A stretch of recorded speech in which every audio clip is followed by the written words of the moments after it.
ആധുനിക സാങ്കേതികവിദ്യകളുടെ ഗവേഷണ ഫലങ്ങൾ മനുഷ്യ പുരോഗതിക്കും സാമൂഹിക നന്മയ്ക്കും ഉപകരിക്കണമെന്ന് മാർ മാത്യു അറക്കൽ പറഞ്ഞു. പെരുവന്താനം സെന്റ് ആനീസ് കോളേജിൽ പുതിയതായി കേരള സർക്കാർ അനുവദിച്ച MCA കോഴ്സിന്റെയും VR സ്റ്റുഡിയോയുടെയും ഉദ്ഘാടനം നിർവഹിച്ച് സംസാരിക്കുകയായിരുന്നു അദ്ദേഹം. ഡോക്ടർ ആന്റണി നിരപ്പേൽ 2013 മഹാത്മാഗാന്ധി യൂണിവേഴ്സിറ്റിയോട് അഫിലിയേറ്റ് ചെയ്ത് ആരംഭം കുറിച്ചതാണ് പെരുവന്താനം സെന്റ് ആനീസ് കോളേജ് എന്ന് നമുക്കറിയാം. കാഞ്ഞിരപ്പള്ളി രൂപതയ്ക്കായി അധ്വാനിച്ച ബഹുമാനപ്പെട്ട നിരപ്പരച്ച് ഏറെ പ്രത്യേകിച്ച് Anakkal saint Annie's public school സ്ഥാപിച്ചു. ഇന്ന് വലിയ നീക്കമായിട്ട് തീർന്നിട്ടുണ്ടെന്ന് നമുക്കറിയാം. വിദ്യാഭ്യാസ മേഖലയിൽ ഏറെ പ്രവർത്തിച്ച വൈദികനായിരുന്നു മൺമറഞ്ഞ നിരപ്പരച്ച്.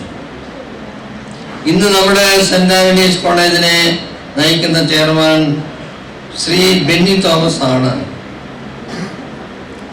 ഒളിമ്പിക്സ്, ഫൈഫ വേൾഡ് കപ്പ് എന്നിങ്ങനെ ലോകത്തിലെ ടോപ്പ് 20 ഇവന്റുകളുടെ ഹോസ്പിറ്റാലിറ്റി സെക്ടർ നയിക്കുന്ന കമ്പനിയുടെ ഉടമയായ മിസ്റ്റർ ബെന്നി തോമസ് നമ്മുടെ കോളേജ് വിദ്യാഭ്യാസ സൈന്യത്തിനെ റീഡിഫൈൻ ചെയ്തിരിക്കുകയാണ്. തുടർന്ന് നടന്ന ശാസ്ത്ര പ്രതിഭാ സംഗമത്തിൽ നാനോ ടെക്നോളജി മനുഷ്യൻ്റെ പുരോഗതിക്ക് ഒപ്പം ആയുർദൈർഘ്യത്തിൻ്റെയും ദൈനംദിന ജീവിതത്തിൻ്റെ എല്ലാ മേഖലകളിലും വൻ മാറ്റം വരുത്തുമെന്നും ഈ യുഗം AI-യുടെയും മെഷീൻ ലേണിംഗിൻ്റെയും നാനോ സയൻസിൻ്റെയും യുഗമാണെന്നും മഹാത്മാഗാന്ധി യൂണിവേഴ്സിറ്റി മുൻ വൈസ് ചാൻസലറും ലോകത്തിലെ 3% നാനോ ശാസ്ത്രജ്ഞരിൽ ഉൾപ്പെട്ട പ്രൊഫസർ ഡോക്ടർ സാബു തോമസും വ്യക്തമാക്കി.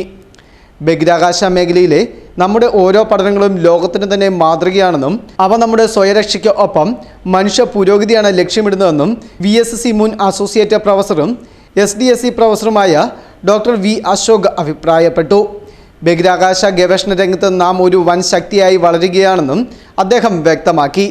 ബഹിരാകാശ പഠനം അനന്തമായ അറിവുകളാണ് പ്രദാനം ചെയ്യുന്നതെന്നും അവയുടെ നിരീക്ഷണങ്ങളും പഠനങ്ങളും സാമൂഹിക പുരോഗതിയിലാണ് ലക്ഷ്യമിടുന്നതെന്നും Thiruvananthapuram VSC scientist V Venkataraman വ്യക്തമാക്കി. യുവ മനസ്സുകളിൽ ഈ ശാസ്ത്ര സംഗമം പുതു ചൈതന്യം നിറയ്ക്കുമെന്ന് KJ തോമസ് XMLAയും അഭിപ്രായപ്പെട്ടു. ഇത്തരത്തിലുള്ള പുതുതലമുറ പഠനങ്ങൾ അവതരിപ്പിക്കുന്നതിൽ എന്നും സെന്റ് ആനീസ് കോളേജ് മുൻപന്തിയിലാണെന്ന് മാർ മാത്യു അറക്കലും KJ തോമസും അഭിപ്രായപ്പെട്ടു. കോട്ടയം, ഇടുക്കി ജില്ലകളിലെ 34 സ്കൂളുകളിൽ നിന്നും 400-ൽ അധികം വിദ്യാർത്ഥികൾ പ്രതിഭാ സംഗമത്തിൽ പങ്കെടുത്തു.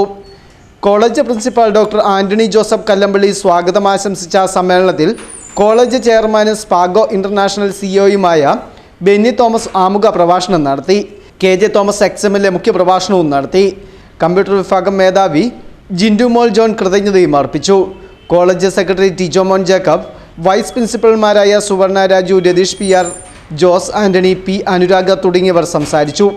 തുടർന്ന് നാനോ ടെക്നോളജിയിലെ പുരോഗതികൾ എന്ന വിഷയത്തിൽ പ്രൊഫസർ ഡോക്ടർ സാബു തോമസ്, ISROയുടെ ദൗത്യങ്ങൾ ഇന്ന്, ഇന്നലെ, നാളെ എന്ന വിഷയത്തിൽ ഡോക്ടർ V അശോക്, ആസ്ട്രോഫിസിക്സിൽ ഡോക്ടർ V വെങ്കിട്ടരാമൻ എന്നിവർ ക്ലാസുകൾ നയിച്ചു.